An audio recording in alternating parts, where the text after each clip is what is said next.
இப்போது நான் ChatGPT கிட்ட ஒரு கொஸ்டின் கேட்டிருக்கேன். என்ன அப்படின்னா, புது லீடர்ஸ் வந்து பாலிடிக்ஸ் ஸ்பேஸ்க்குள்ளே வரலாமா? ஃபார் எக்ஸாம்பிள் இப்போ விஜய் வந்து உள்ளே வர ட்ரை பண்ணுறாப்புல.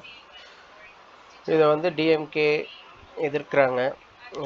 பிஜேபிக்கும் பிடிக்காத மாதிரி தான் தெரியுது. ஏன்னா அண்ணாமலை விஜயை சொந்தமாக ஸ்கூல் வச்சுருக்காரு, அதுக்குன்னு பேசுகிறார். ஸோ வந்து புதுசாக லீடர்ஸ் உள்ளே வரலாமா வரக்கூடாதா அரசியலுக்குள்ளே அப்படின்னு ஒரு கேள்வி ChatGPT கிட்ட கேட்டிருக்கேன். அது வந்து என்ன சொல்லுது அப்படின்னு பார்ப்போம். ஃபர்ஸ்ட் பாயிண்ட் வந்து top 3 reasons to encourage new leaders in politics. புதுசாக லீடர்ஸ் வர்றதை ஏன் என்கரேஜ் பண்ணணும் அப்படின்னு ChatGPT சொல்லுது. ஃபர்ஸ்ட் பாயிண்ட் வந்து breaks corruption and dynastic politics. Fresh leaders can challenge the old system and bring honesty. சிம்பிளாக சொல்லப்போனால் கரப்ஷனுங்கிறது சென்ட்ரல் கவர்மெண்ட்லேயும் இருக்குது, ஸ்டேட் கவர்மெண்ட்லேயும் இருக்குது. பிஜேபி காங்கிரஸ் சென்ட்ரலாக ஆட்சி செய்தாலும் சரி, இப்போ டிஎம்கே ஆட்சி செஞ்சாலும் சரி, கடந்த 50 வருஷம் தமிழ்நாடு ஆட்சியில் கரப்ஷன் அதிகமாக இருக்குது. கடந்த 75 வருஷம் பிஜேபி காங்கிரஸ் ஆட்சியிலையும் கரப்ஷன் அதிகமாக தான் இருக்குது. இந்த கரப்ஷன் அதிகமாக இருக்கிறனால என்ன ஆகுது? பணக்காரனாக இருக்கிறான், ஏழையாகவே இருக்கிறான். சராசரி வருமானம் வந்து இந்தியர்களுக்கு தமிழர்களுக்கு அதிகமாச்சுன்னா கிடையாது, அதிகமாகவே கிடையாது. சைனாவுக்கு பார்த்தீங்கன்னா இந்தியர்களை விட சராசரி வருமானம் வந்து 5 மடங்கு அதிகமாக இருக்குது. ஏன் அப்படின்னா இந்தியாவில் இந்த 75 வருஷம் கரப்ஷன் இருக்கிறனால, தமிழ்நாட்டில் இந்த 50 வருஷமாக கரப்ஷன் ஆட்சி இருக்கிறனால.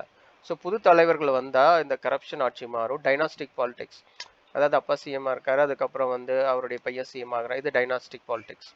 ஸோ இது ரெண்டும் மாற்றணும் அப்படின்னா புதிய தலைவர்கள் உள்ளே வரணும் அப்படின்னு சொல்லி ஃபர்ஸ்ட் பாயிண்ட்டாக ChatGPT சொல்லுது. அடுத்து செகண்ட் பாயிண்ட் என்னன்னு பார்க்கலாம். Better governance and development. Better governance வரணுமானா வரணும். New minds bring fresh ideas, problem solving and real progress. இப்போ வந்து நியூ மைண்ட்ஸ் வந்தால் தான் நியூ ஐடியா கிடைக்கும். பழைய ஆட்களே இருந்துட்டு இருந்தாங்கன்னா அவங்க பழைய பஞ்சாங்கத்தையே பாடிட்டு இருப்பாங்க, செஞ்சதே செஞ்சுட்டு இருப்பாங்க. புதுசாக எதுவும் இன்னோவேஷன் இருக்காது, புது ஐடியாஸ் தோணாது. பெட்டர் கவர்னன்ஸ் பண்ணுறாங்களான்னா கண்டிப்பாக பெட்டர் கவர்னன்ஸ் பண்ண கிடையாது. அப்படி பண்ணியிருந்தாங்கன்னா அட்லீஸ்ட்னா சைனா மாதிரி கண்ட்ரிஸ் வந்து எப்படி சராசரி வருமானம் வந்து 5 மடங்கு இந்தியர்களை விட அதிகமாக எடுத்திருப்பாங்க. ஏதோ 1.5 மடங்கு அப்படின்னா பரவாயில்ல, 5 மடங்குங்கிறது ரொம்ப ரொம்ப ஜாஸ்தி. இப்போ 2 மடங்குனா டபுள், 3 மடங்குனா ட்ரிபிள் த டைம், 5 மடங்குனா யோசிச்சு பாருங்க.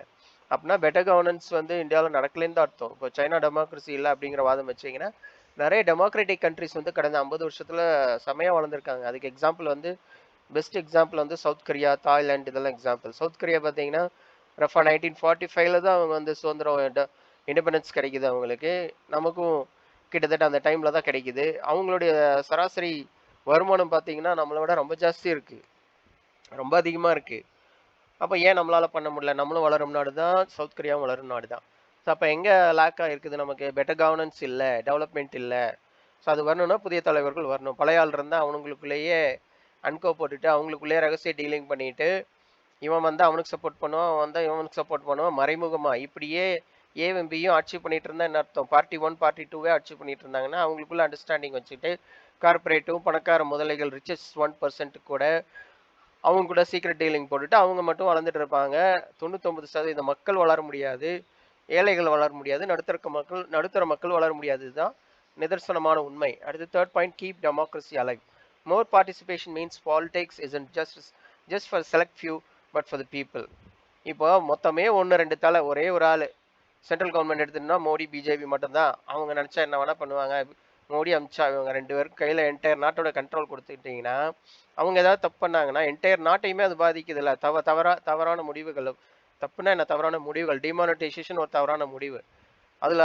அதில் வந்து எக்கனாமிக்ஸ் பற்றி அந்த பொருளாதாரம் குறித்து ஒரு சிறந்த மேதை அவர். டாக்டர் மன்மோகன் சிங் என்ன சொன்னார்? Demonetisation is organised loot, legalised பிளண்டர்னு சொன்னார். அதுதானே உண்மை. ஆர்கனைஸ்டாக இவங்கெல்லாம் சேர்ந்தது ஒரு லூட்டு தான். Legalised blender. பிளண்டர்னா என்ன? சுருட்டுறது மொத்தமாக. அதை வந்து லீகலைஸ்டுனா என்ன? அது சட்டப்பூர்வமாக மாற்றிட்டாங்க, அவ்வளோதான். ஸோ அதனால மக்களுக்கு வன்மை எந்ததெல்லாம் கிடையாது. ஒரே நாளில் நீங்கள் வந்து ஒரு என்டையர் நாட்டோடைய வந்து சர்க்குலேஷன் ஆஃப் மணி, பணப்புழக்கத்தை வந்து நீங்கள் ஒரே நாளில் சுருட்டுறீங்க அப்படின்னா அந்த நாட்டுடைய பொருளாதாரம், அதுவும் வளர்கிற நாடு இந்தியா மாதிரி 1000 சிக்கல் இருக்கிற நாடு, எத்தனை பிஸ்னஸில் வளர்ச்சின்னா 1008 பிரச்சனை ஆல்ரெடி இருக்குது. லஞ்ச லாவண்யம் இருக்குது, ஏகப்பட்ட பிரச்சனை இருக்குது, மொழி பிரச்சனைகள் இருக்குது. இதெல்லாம் தாண்டி தானே வந்து நாடு வளர்ந்துட்டு இருக்கு. அதையெல்லாம் இந்த சர்க்குலேஷன் ஆஃப் மணிங்கிறது ஒரு உடம்புல இருக்கிற ரத்த ஓட்டம் மாதிரி. அது ஒரு ரத்த ஓட்டத்தை திடீர்னு ஒரு நாளில் பிடிச்சா ரத்த ஓட்டத்தை ஒரு மணி நேரம் நிறுத்திட்டா என்ன ஆகும்? உடம்பே இல்லாம போயிரும், செத்து போயிரும் இல்லையா? அது மாதிரி தான் ஒரு நாட்டுடைய எக்கனாமிக் வளர்ச்சி, அது வந்து பொருளாதார வளர்ச்சி வந்து அந்த டிமானிட்டைசேஷன் சுருங்க பண்ணிருச்சு.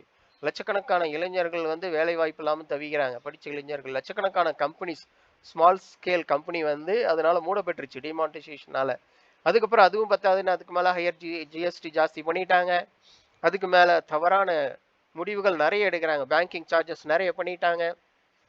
படித்த இளைஞர்களுக்கு வேலை வாய்ப்பு இருக்கிற மாதிரி எஜுகேஷன்ல மாற்றம் கொண்டு வரல. மும்மொழி கொள்கை வந்து ஹிந்தி திணிப்பு அப்படின்னு சொல்லி போயிட்டு இருக்காங்களே வெளிய. ஆல்ரெடி இருக்கிற எஜுகேஷன் சிஸ்டம்ல கிராஜுவேட்ஸ்க்கு எப்படி வேலை வாய்ப்பு கொண்டு வர்றது, படிப்புக்குள்ள வந்து எப்படி வந்து லைஃப் ஸ்கில்ஸ் கொண்டு வர்றது, எப்படி வந்து படிச்சா அவனுக்கு வந்து இப்ப கரண்ட்ல என்ன டெக்னாலஜி இருக்கோ அதை வந்து ஒரு ஒரு லாஸ்ட் 1 இயர் ஃபுல்லா அவனை ட்ரெயின் பண்ணி முடிச்ச உடனே கிராஜுவேட் வந்து வெளியே வந்து வேலை கிடைக்கிற மாதிரி என்ன கொண்டு வரலாம். அதுக்கு வந்து சென்ட்ரல் கவர்மெண்ட், ஸ்டேட் கவர்மெண்ட் ஆகட்டும், சென்ட்ரல் கவர்மெண்ட் ஆகட்டும், அதுக்கான ஒரு முனைப்பை காட்டின மாதிரி, அவசரத்தை காட்டின மாதிரி தெரியல. இவங்க அரசியல் லாபங்களுக்காக தான் இவங்களுடைய முடிவுகள் எல்லாமே எடுக்கிற மாதிரி தெரியுது. அதனால சாட்ஜிபிடி என்ன சொல்லுதுன்னா, புதிய தலைவர்கள் உள்ள வந்தா நல்லது, ஒரு நல்ல எண்ணத்தோட மக்களுக்கு நல்லது நடக்கணும் அப்படிங்கிற புதிய தலைவர்கள், அந்த மாதிரி தலைவர்கள் உள்ள வருகிறது நல்லது. தலைவர்கள் மட்டும் இல்ல, புதுசா எம்எல்ஏ எம்பி எல்லாம் கூட வரணும். பழைய ஆட்கள் இருந்தா அதே அதே கரப்ஷன், அதே வந்து ஊழல் இதுதான் போயிட்டு இருக்கும். டைனாஸ்டிக் பாலிடிக்ஸும் நல்லது இல்லை. அப்பாவுக்கு அப்புறம் பையன், பையனுக்கு அப்புறம் பேரன், இவங்க வந்து அவங்க குடும்பம் மட்டும், ஒரே ஒரு குடும்பம் மட்டும் வளர்ந்துட்டு இருக்கிறதும் ஒரு நாட்டுக்கோ அல்லது தமிழ்நாடு மாதிரி மாநிலத்துக்கோ நல்லது இல்லை.